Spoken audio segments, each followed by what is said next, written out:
Hello, I'm Dr. Cyril Orji, a Nigerian American resident in the United States. I was a college professor, but later transitioned to industry, where I retired as a research scientist. First is Last is a fictional recollection of my experiences during the Nigerian Civil War. I was a high school student at that time. The book is available on Amazon, and I hope you can check it out. But my purpose today is not to talk about my book. Instead, it is to introduce a governing model I propose for Nigeria. So let's think about Nigeria's political evolution. So we've been copying the British and the American political systems. But one thing we forgot to realize is that these mature political systems are based on ideologies. A political ideology is a well-defined set of views on politics and the role of government. So you have the liberals, those who think the government needs to be big and to work for people, and the woman has her right to choose when it comes to abortion and all those things. And the other extreme, you have the conservatives who believe that abortion is illegal and the government should be small and all those kind of things. No, my intention here is not really to define the two big political ideologies in the United States. Essentially, it is to tell you that the political parties in the United States, as also in Britain, they are based on political ideologies. People belong to a party whose ideology the person can associate with. You can see siblings, they belong to different political parties. So in the United States, we have the Democratic Party, and then you have the Republican Party. So people join these parties based on their ideologies. But then what happens in Nigeria when we copy these political parties? We forget that Nigeria has no political ideology. Our politics and our parties are ethnic based.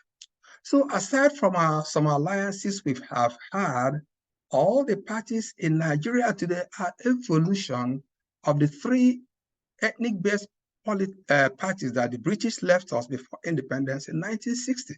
We have the NCNC, the Igbo party in the east, led by Dr. Nnamdi Azikiwe, the Action Group Party for the Yoruba in the west, led by Chief Obafemi Awolowo, and the NPC, the Hausa Fulani Party in the north, led by Saduana of Sokoto.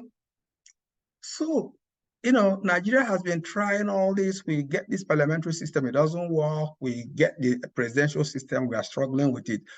But they have all been failing because we haven't really grasped the reason. The reason is simple. We are copying ideology-based system onto an ethnic-based system. Will that work? I don't think so. And it is my realization of this fundamental problem Nigeria has that has led to the model that I am proposing today. So we've been copying these systems without modifications, and we've been having problems since independence. So I'm not necessarily trying to create something brand new that nobody has heard about. What I'm really trying to do is to come up with what I call a better system, a rotational governing model, which is essentially the American presidential system that I have tweaked somehow, played with it, so I can get something that suits our ethnicity. The Americans do their things based on ideology. Are you a conservative or are you a liberal? But in Nigeria, are you Igbo?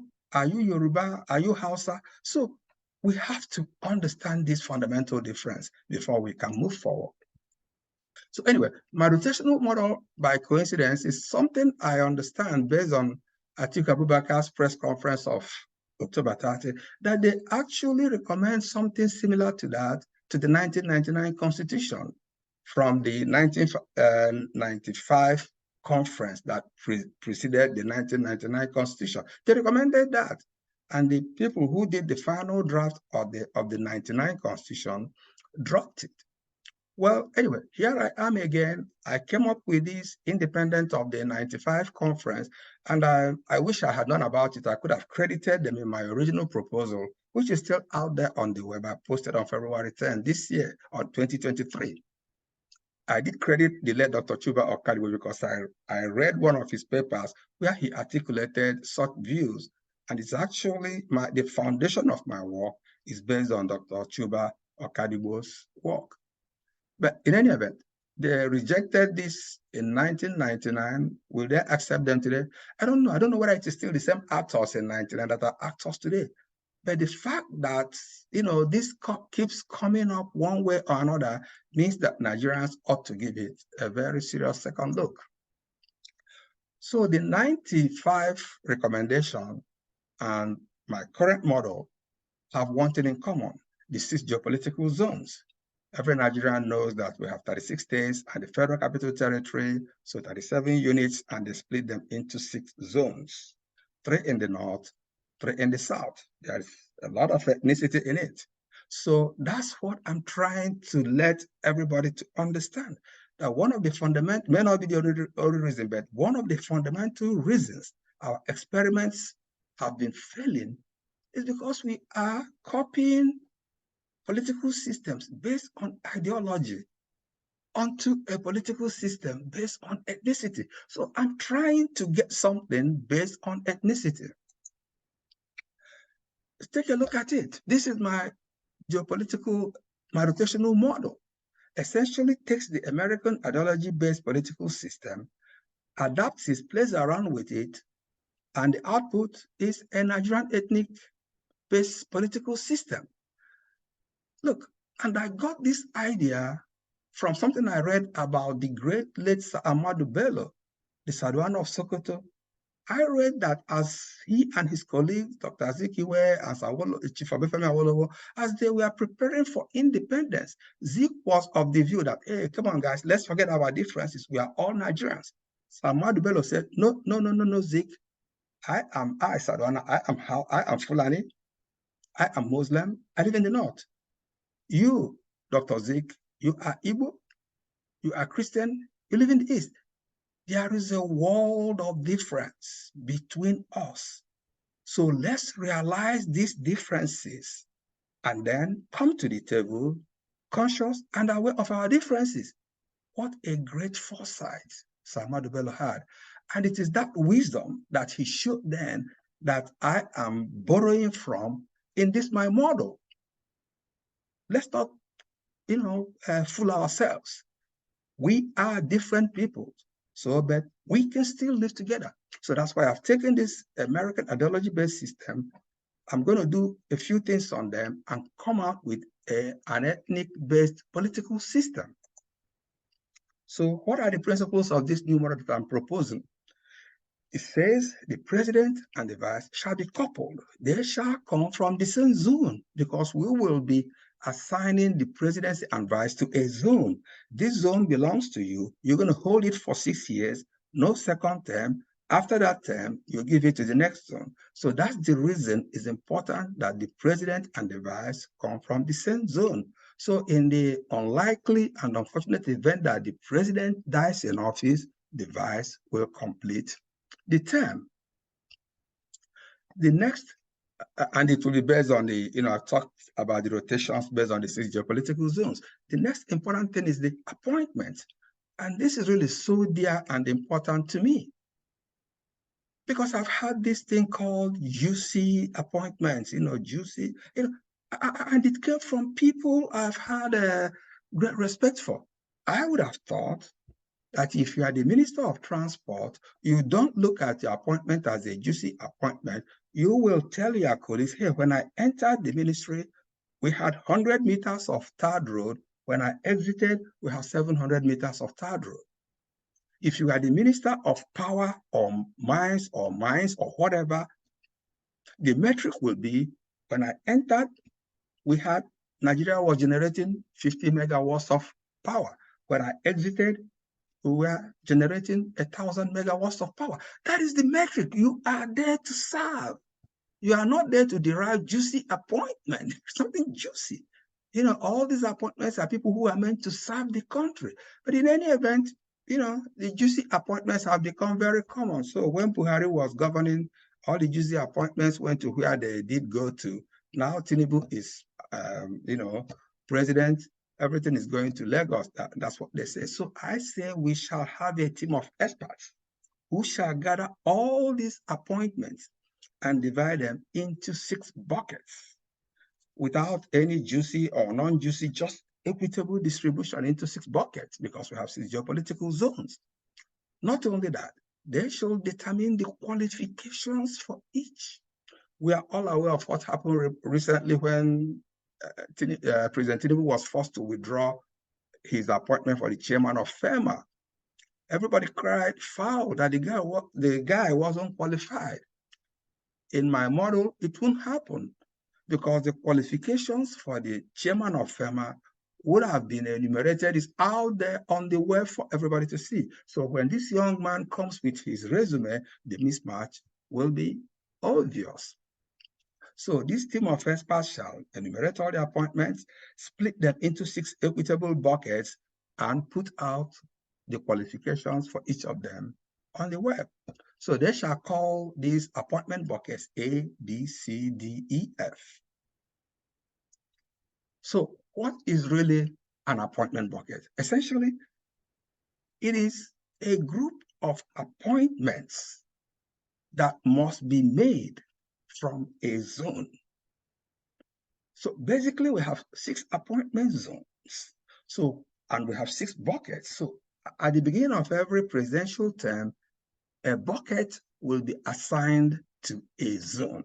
So the Constitution shall say that the president shall make all the appointments in a bucket from the zone the bucket is assigned to.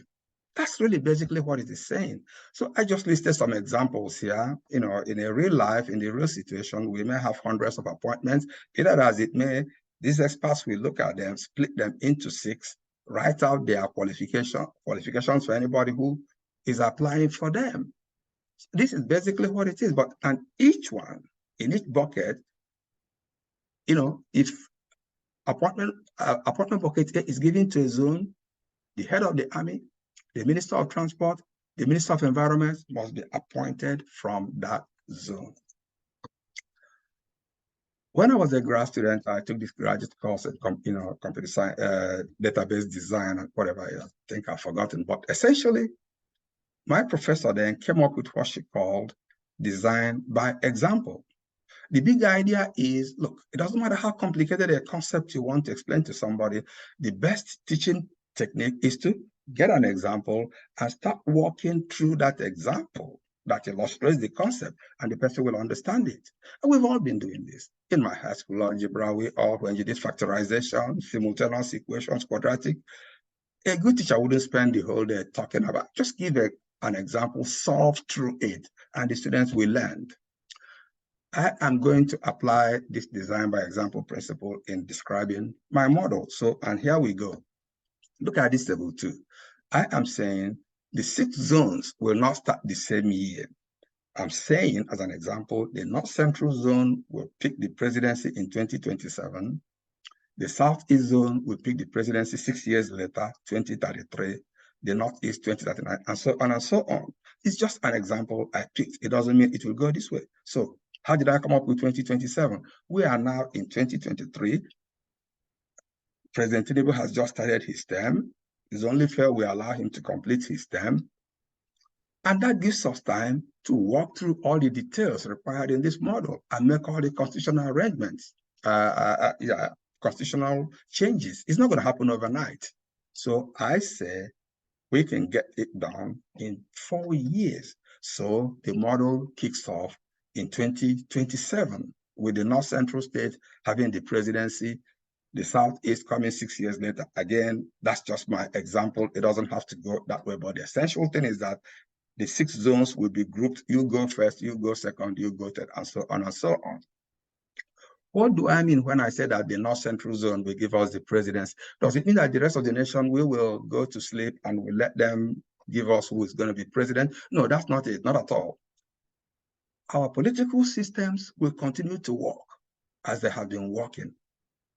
Again, as an example, let's assume we have only 3 political parties, the APC, the PDP, and the LP.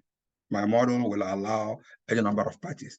But what the model says is that in 2027, when they do their conventions, each of these parties must elect their presidential candidate to be a nominee, to be an indigene of North Central Zone, because it is the presidency is assigned to the North Central Zone in 2027. So the parties do your thing, but your candidate must be an indigene of the North Central Zone. Now, don't tell me that the Americans don't do this, that they let it to everybody, or Obama couldn't have done this if it was zoned. No, those guys are doing something ideologically based.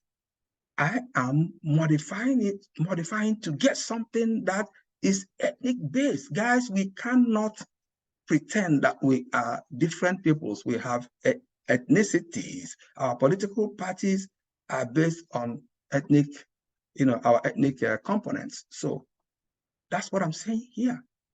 We've zoned the presidency to the North Central in 2027. Each political party, their candidate must be an indigene of the North Central Zone. So we do our election and we go to court, we do whatever we used to do, but in the end, the winner must be an indigene of the North Central Zone. The next important thing there that eliminates this juicy appointment, whenever I hear this juicy appointment, I get headache, I get so annoyed, but I take, I control myself, because I remember when Obama became president the first time, he said, the Boston police, that they were stupid because he was offended. The Boston police arrested a black Harvard professor in his house. That nearly cost him his presidency. So then he learned. So whenever he gets annoyed, he will chew his words and just say, it's not helpful. And that is the way I've described things like juicy appointments. That phrase is not helpful. And that's what these appointment buckets will try to get over. So look again, my 6 zones: North Central, Southeast, Northeast, and so on and so on. Horizontally, you have the 6 election years. So look at the intersection of North Central and 2027. It means that the appointment bucket A has been assigned to the North Central Zone. Going down that column, appointment bucket B has been assigned to the Southeastern Zone. Appointment bucket C has been assigned to the Northeastern Zone, and so on and so on. So what it then means is that after the election that year, when the president is elected, the president will take all the appointments in appointment bucket A and get the nominees from the North Central Zone. The president will look at all the appointments in appointment bucket B and assign them to indigenes of the Southeast Zone. Similarly, look at the last row. The president will get all the appointments in appointment bucket F and assign to the indigenes of the South-South Zone. It's just that simple. Actually, I have a simple algorithm that generated this matrix for me. It's out there on my blog page, but it doesn't matter. You don't need to look at it, but you just need to understand the table. So you can now see that every zone at some point or the other is assigned a particular bucket. So some juicy buckets are not reserved for some states. The buckets go to everybody. And remember that these buckets were populated at the end of the process, and we don't shift things in them anymore. So bucket A in 2027 is bucket A in 2057, in 2093, and so on and so on. So if you look, you can see that at one point or another, everybody gets a chance to earn a bucket. One more thing that is not specifically mentioned here, but is obvious from the algorithm, is that whoever gets appointment bucket A gets also to the presidency and the vice. So you can see that in 2027, North Central gets appointment bucket A. So they get to produce the president and the vice. 2033, Southeast gets appointment bucket A. So they get to produce the president and the vice. And so you can look, everybody gets a chance. So, it's fair and balanced. Does it make sense? So this is really, so the key thing here is when we assign a bucket to a zone, every appointment there must be from that zone. And we have also we've seen the chance that every zone gets a chance to produce the president and the vice. It's still the same. The slide on the right is the same way we are looking at seconds ago. I've just pulled table 1, which kind of gives us an example of the contents of a bucket. So that, for example, if in 2027, the North Central Zone has bucket A, we now know that whoever has bucket A will produce the president and the vice. In addition, looking at the table on the left, the North Central Zone will produce the head of the army, the Minister of Transport, the Minister of Environment. In the same year, while the North Central is producing those things, the president will know that appointment bucket B has been assigned to the Southeast Zone, and looking at the table on the left, the president will appoint the head of the Air Force, the Minister of Works, and the Minister of Energy from the Southeast Zone, and so on and so on. It should be pretty straightforward. So, and that's actually all the algorithm. So what I have done now is I have taken an ideology-based system and made it an ethnic-based system. Hey guys, we have our ethnic differences, but we must live together. So let's not pretend we don't know them. So just like the late Saduana said, let's recognize them, bring them to the table, and find a way we can all work together. And that is exactly what I'm trying to do here. A couple of my friends have been looking at my model since it was on my blog site since February 10. And they said, oh, how can you tell us in 2027 that only the North Central will produce the president, just as that example? Oh, I remember a friend who said, if we were doing this, Obama couldn't have been president, he would have zoned, and this is all BS. Obama lives in America, is practicing ideology-based politics.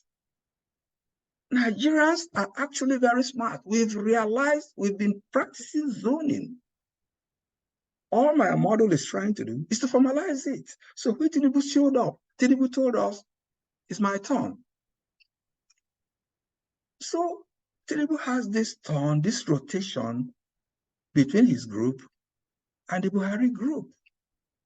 The Buhari group had their turn. Tinubu is asserting his right to own his turn, and it's going to go back to the Buhari group. So all my model is trying to say, no, we got to break it so that the rotation is between the 6 of us and not the 2 of you. We can't allow any 2 or 3 big groups to gang up and put away the others. It's not right. It's not going to work in any ethnic-based systems. There will be then pressure on the system as we have this pressure on Nigeria. Look at the PDP. In 2019, they zoned the presidential candidate to the north. Atiku Abubakar had that slot. In 2023, it was zoned to the south. For whatever reason, Atiku Abubakar disrupted it, simply because it wasn't formalized in writing in the Constitution. Even though some states are even thinking about zoning. I know about Owerri in particular, Imo State. You have the Owerri people, you have the Olu people, you have the Okiwe, and so many others. So everybody's saying every time the governor comes from Olu, the governor comes from Olu. So why not have a governor from Owerri zone? Why not have a governor from Okiwe zone, and so on and so on? So the Nigerians are becoming more conscious of our ethnicity. We cannot pretend, they don't exist. So even among people of the same ethnic group, there are still differences. So we really have to walk through and make sure that everybody is included. That is the big idea in my ethnic-based political model. The other criticism is that it doesn't allow for the best candidate to emerge. Oh, you are trying to get only from the North Central.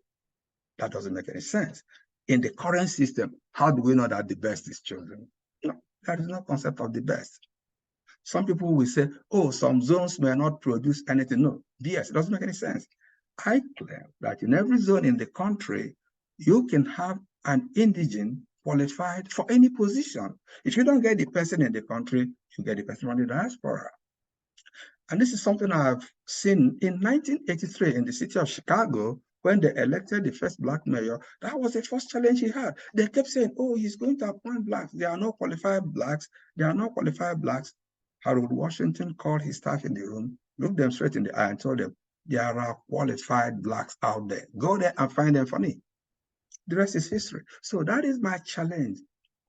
I'm challenging any Nigerian to tell me, oh, given this model, well, when you assign this bucket to this zone, they cannot find a person who can do the job required for a particular position. I challenge anybody to show me that. It doesn't exist.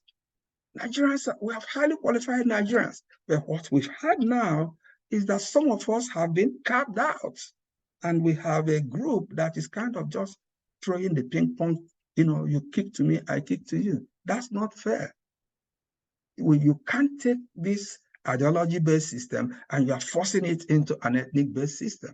We've got to have a model that recognizes our ethnicity and then have something that can work for all of us. So what have I done, really? Nothing, just taking the rotational ideology-based model and giving it an ethnic slant so that it will suit our ethnic policies. And the beauty of it is the inclusiveness. It enforces inclusiveness. It is no longer, if you like, it is there in the Constitution. But be that as it may, it's not a panacea for our problems. However, I submit that it is better than whatever we have out there. I encourage Nigerians to critique it, debate it, and offer modification. I'm not saying it's a perfect model. I'm not even going to say it's a very good model. But I suspect that people approach it with open mind. They may see something good in it. They may see something they can use and adapt. It was Dr. Kadibo's paper that I read, and I adapted it to this. So somebody can take mine and even come up with something better. That is how we do these things.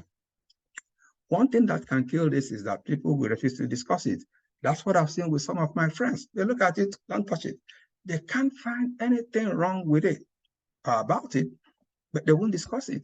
They prefer the status quo because maybe it fits suits their own ethnic group. They keep telling me, hey, no, Nigeria is okay, is incremental, wait 4 more years or this and that. And we're all in the diaspora. Maybe I'm a little older than some of them, most of them, but well, reaching retirement age, I'm aware some of them, very good friends, going all over America looking for good retirement homes. What about Nigeria? Nobody left Nigeria to retire in America. We can go. When we retire, we go there. We are experienced. Some of them can go back, become visiting professors at Ife, Ibadan, Soka. Go there, tell people from your experience, not just go and hide in a house in wherever is it in America. Come to my town, I'll give you land. You build a very wonderful retirement home. If I come to yours, hopefully you can give to me. We have beautiful weather. Go to Jos, go to Uguta, go to Kaduna, go to Sokoto, all over Nigeria. So we just cannot stay here and say, oh, it's okay. But yet we can't go to Nigeria. When we go, we sneak in and sneak out. It's not right. Some people were honest enough to tell me, look, listen, the Fulani will not accept this. And if I say I didn't expect to hear that, I will be lying. And being Catholic, I'll have to go to confession. So I won't lie. I did expect it. But the question is, why won't they? Let them tell us. Is it just we don't like it? So, or they just don't like it. So let's go say, where is the beef? So why are we all in the same country? Or do we now want to have a country where some of us are perpetually second-class citizens? So this kind of retrogression, this kind of attitude, where we are in the same country and the educated people still feel that we are not equal, it's really very troubling. So we have to really open up our minds if we want Nigeria to progress. I'm done. But there are 3 points I quickly wanted to touch in what I call future enhancements. When we do research, we call it future work because we never really solve all the problems at the same time. The first is the issue of the judiciary. The retired Supreme Court jurist, Justice Musadati Mohammed, recently blew up everybody's mind when he talked about the wrath in the apex court. He talked about the kind of power vested in the Chief Justice. Oh my goodness. And I'm like, what's going on? So I went to try to understand the Nigerian Supreme Court a little bit. So what I learned really blew my mind further. The court is made up of the Chief Justice and what they call no more than 21 justices. I didn't quite understand it. But then what I found was it means that whenever you have any case, it is the Chief Justice who then selects the justices to hear the case. Give me a break. So even before a case comes, the Chief Justice already decided how it will be settled. All cases are not equal. Which judges do you select for case A and which judges do you select for case B? I mean, power corrupts, absolute power corrupts, absolutely. You just cannot give this single power to a Chief Justice. And you still claim we have a democracy. When a president appointed a Chief Justice and the Chief Justice appoints people who will discuss or who will determine every case. All our cases now, we don't have any democracy. We just go to court. The courts have been deciding Nigeria's elections. So invariably, it is a single man, the Chief Justice, that has been deciding our elections. It's no good. In the United States, they have 9 justices. Chief Justice Robert doesn't appoint anybody to hear any case. The 9 justices sit down, they hear the case. Chief Justice Robert is simply first among equals. I propose we go that way. Let's get 2 judges from each zone. In addition, 1 from the Federal Capital Territory. Even though the Federal Capital Territory is part of a zone, it doesn't matter. Let's get 2 justices from every zone and 1 from Abuja. That gives us 13 justices, a beautiful prime number. From that 13, we nominate the first among equals, the Chief Justice. But every case, the 13 justices will hear every case that comes to the apex court. It is not that the Chief Justice will now nominate those who will hear it. No, the 13 justices will hear every case that comes to the court. INEC. The president participates in an election and can't be an independent umpire. In the United States, they do these things a little bit differently. Again, what the United States does may not necessarily suit us. What I propose, even though I said I haven't really thought through this very well, what I propose is we can have co-chairmen, 3 co-chairs of INEC.